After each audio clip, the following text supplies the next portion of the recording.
Are you still struggling with these complicated economic concepts, or various models with confusing diagrams just like this? Don't worry, my name is Ethan. Welcome to my YouTube channel. My videos provide clear and concise explanations of Cambridge International ES and A-Level Economics topics, along with exam tips to help you succeed. All video content is closely aligned with the latest syllabus issued by the exam board, with the aim of helping you complete your revision as efficiently as possible. Plus, it doesn't matter if you're taking the exams held by a different exam board, as topics in economics should be very similar. Using a range of visual aids and examples to illustrate the fundamental concepts of micro and macroeconomics so as to consolidate your understanding. The engaging videos in this channel cover all the essential knowledge and skills you will need to stand out in your exams. Subscribe to my channel today and gain access to a wealth of resources that will help you achieve the grades you deserve. Let me guide you through your A-Level Economics revision and help you succeed.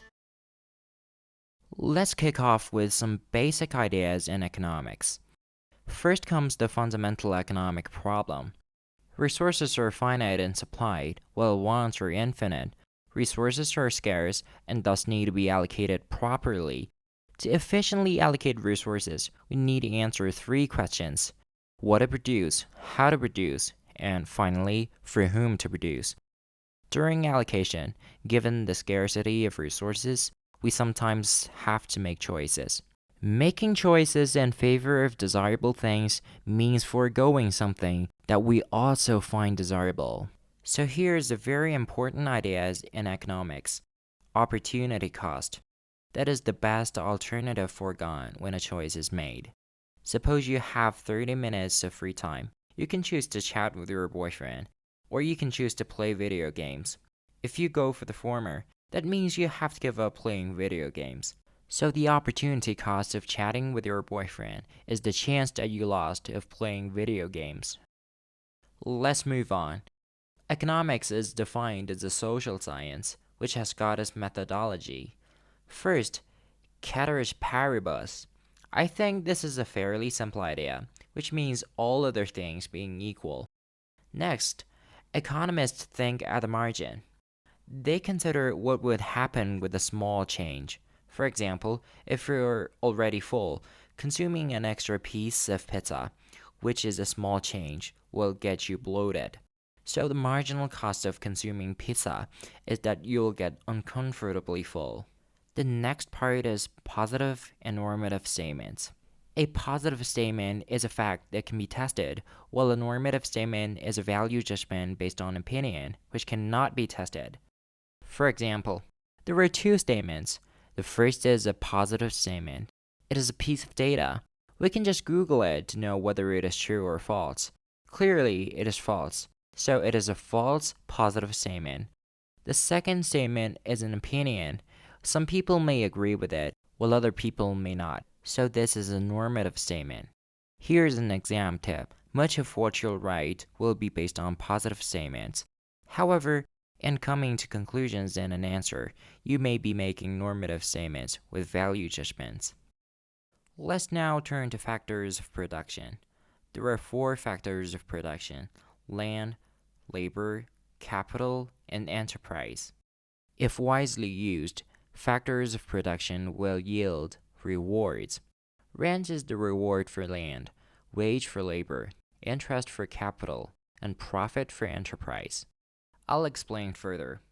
Land in economics refers to all natural resources, from soil, trees to clean water, etc.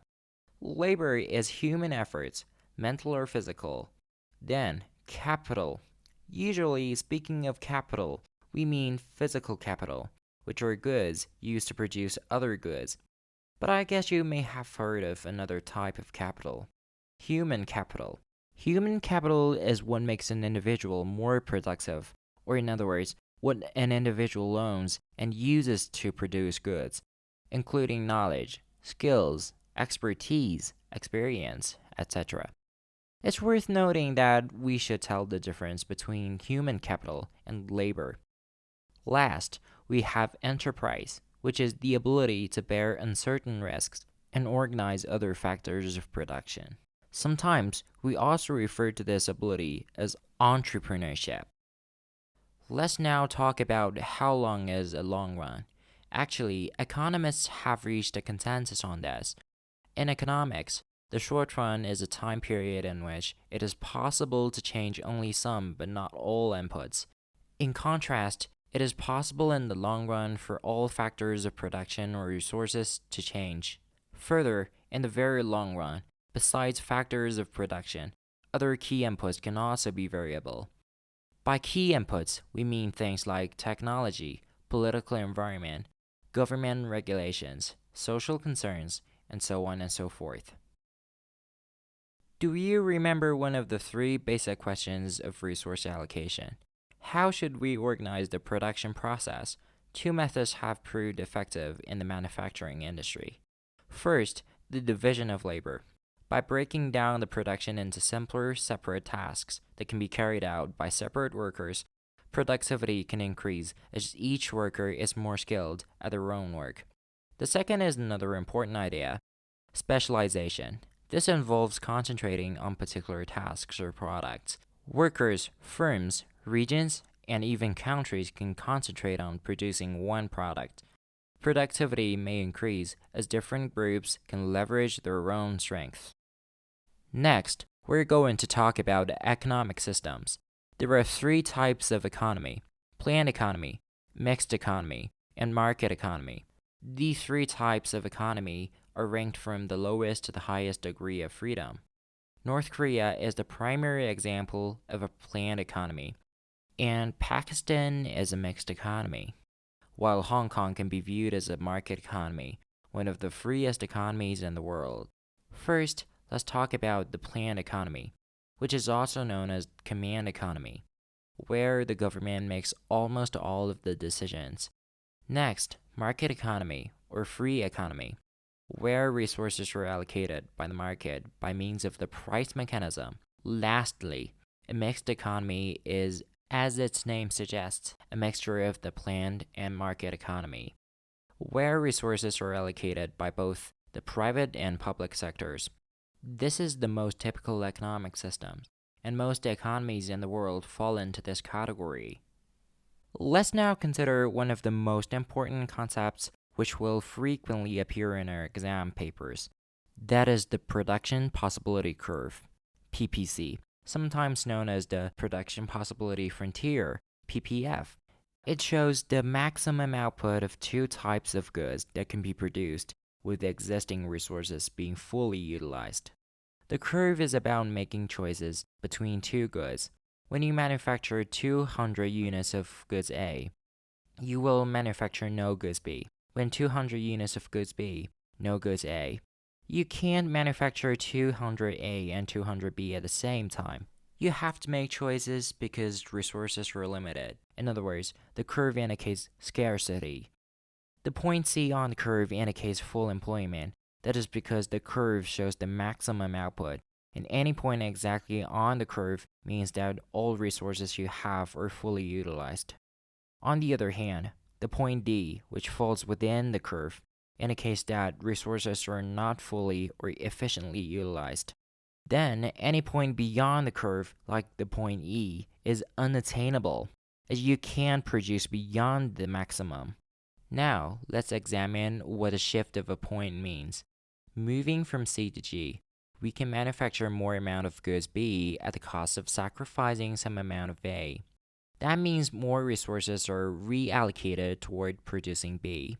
In other words, a shift of a point along the curve indicates reallocation of resources. We can use the PPC to illustrate the idea of opportunity cost. The same as before, to produce more amount of B, we have to forego some A. In this context, the goods A we choose not to produce as a consequence is what we call opportunity cost. What about a shift of the curve? Suppose we now have access to new technology for producing B, and we can now produce more of B at any level of resources. The capacity of the production of B rises from 200 to, let's say, 350 units.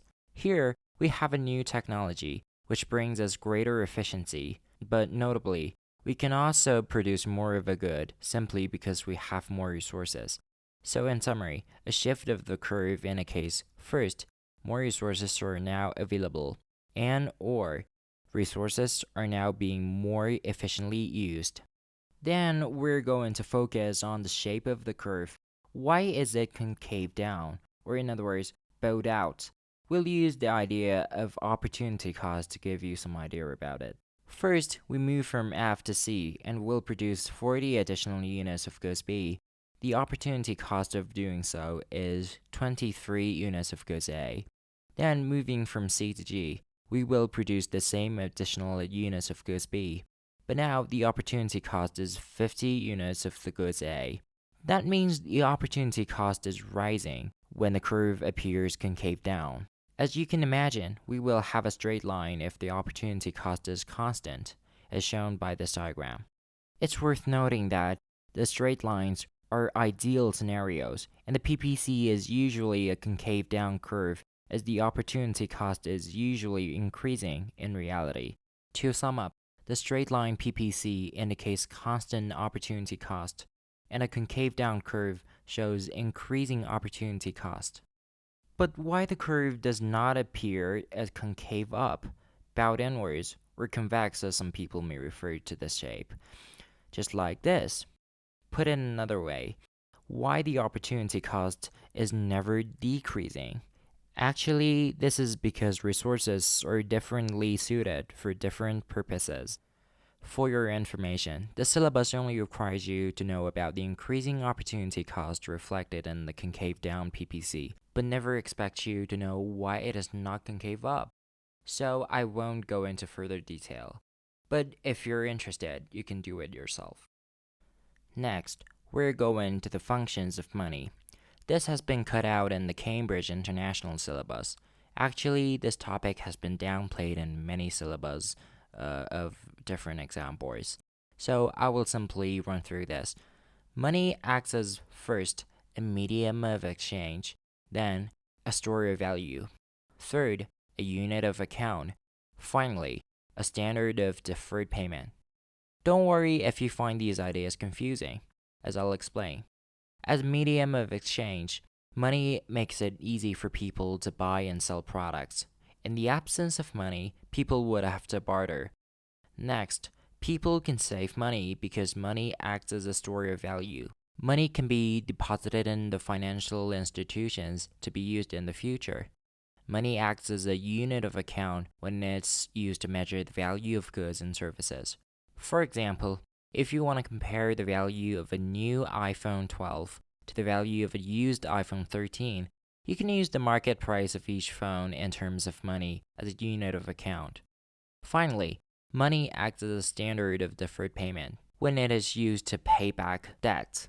If you borrow money to buy a car, you can repay the loan in installments over time using money as a standard of deferred payment. Here comes the last topic in this video. There are many criteria for classifying goods. With different criteria, we can make different classifications. By the criterion of whether resources are needed for production, we can classify goods into two categories, economic goods and free goods. Economic goods require resources in production, and these resources could have been used otherwise, so economic goods involve opportunity cost. My AirPods are economic goods. Free goods are the opposite. They require no resources and involve no opportunity cost. Air is a free good. By the criterion of excludability and rivalry, we have private goods and public goods. Let's first go over some key ideas. First, a good is considered excludable if it is possible to prevent someone who has not paid for it from using it. For example, a movie theater is excludable because only those who have purchased a ticket can enter and watch the movie. Rivalry refers to the extent to which one person's consumption of a good or service prevents others from consuming it. A good is considered rivalrous if one person's consumption of it reduces the amount available for others to consume. For example, if someone buys a ticket in a theater, there will be fewer seats available for others. Then, rejectability refers to the ability of consumers to choose not to consume a good or service once it's been provided. For example, if a city installs a street light, residents cannot refuse to use it when they go past it. By this criterion, we have four types of goods as tabulated. Club goods and common resources are sometimes thought of as semi public goods, and we're going to concentrate on two of them: private goods and public goods. Private goods are excludable, rivalrous, and rejectable. Economic goods and private goods are in nature the same thing. They're named differently simply because they are classified by different criteria. Public goods are non excludable and non rivalrous and non rejectable.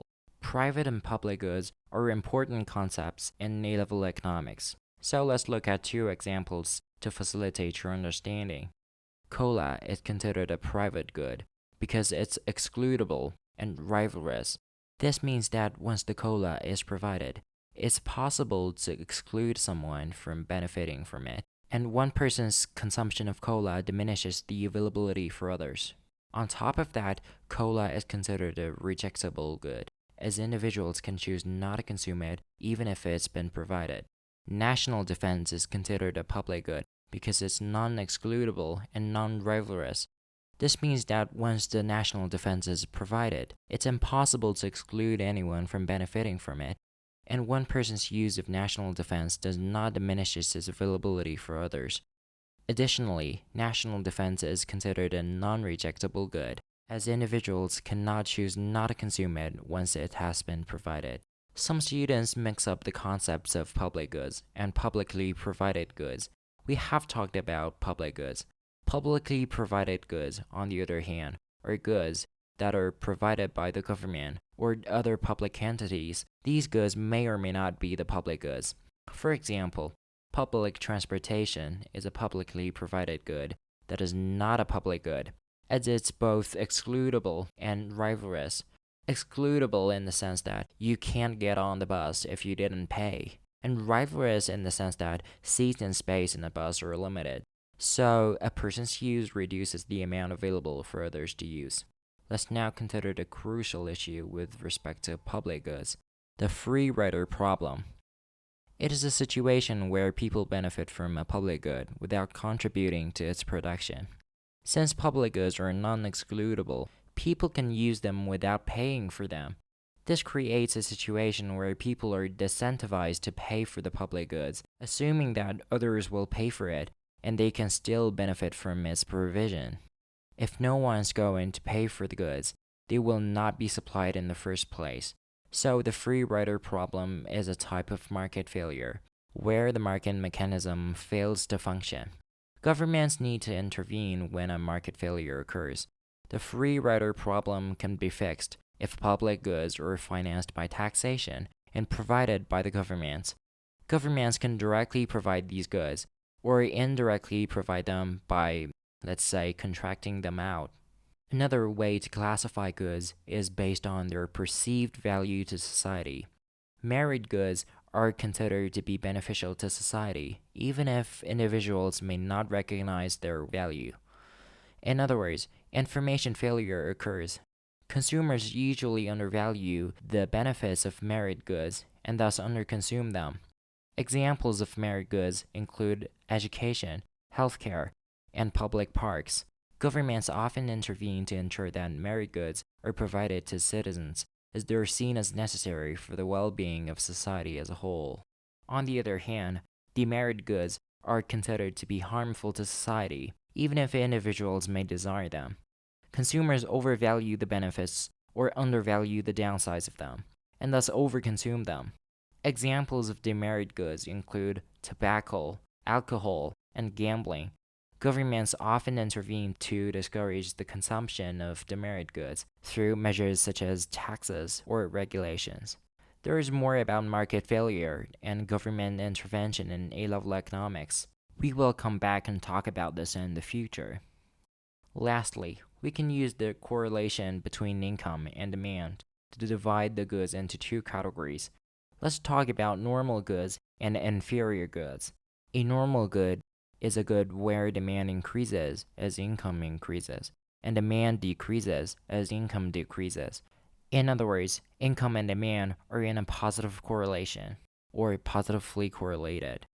On the other hand, an inferior good is a good where demand decreases as income increases, and demand increases as income decreases. In other words, income and demand are in a negative correlation, or negatively correlated. An example of an inferior good is low quality generic brand food items. As income increases, people are more likely to purchase higher quality brand name food items as opposed to inferior goods. We will review this concept when we covered the demand and supply model and income effect versus substitution effect in the future. Thank you for watching. This video has gone over all you need to know for the basic ideas in economics for AS level. Don't forget to subscribe to my YouTube channel for more helpful videos on AS and A-level economics revision.